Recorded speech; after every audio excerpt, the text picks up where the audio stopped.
ensuite, l'escroquerie, je trouve, elle réside dans le fait que pour avoir de la monnaie en circulation, il faut s'endetter.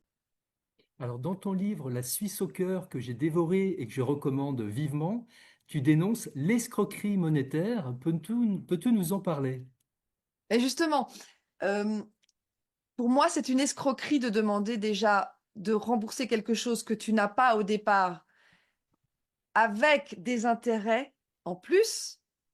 Pour moi, c'est de l'escroquerie parce que, tu te fais de l'argent sur quelque chose que tu n'as pas.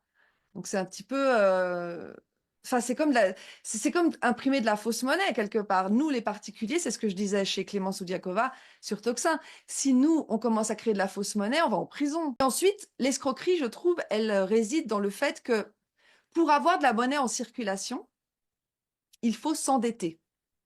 Parce que, si on crée pas de monnaie, si la banque ne crée pas de monnaie, donc si on fait pas des crédits, parce que c'est essentiellement ça qui crée la monnaie qu'on a dans notre quotidien, eh bien, il n'y a pas de monnaie en circulation.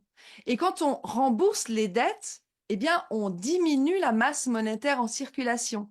Parce que, comme c'est les crédits qui créent la monnaie qu'on utilise, nous, à notre niveau, dans l'économie réelle, dès qu'on rembourse, ben, cette monnaie disparaît.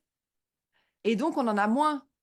Et comme il y a des intérêts toujours qui s'ajoutent à ce qu'on doit rembourser quand on a fait des crédits, eh bien, on est toujours en train de s'endetter pour rembourser les intérêts qui, eux, n'ont pas été créés. Donc, on se demande pourquoi tout le monde est endetté, les États sont endettés, parce que forcément, pour qu'il y ait de la monnaie en circulation, il faut de la dette.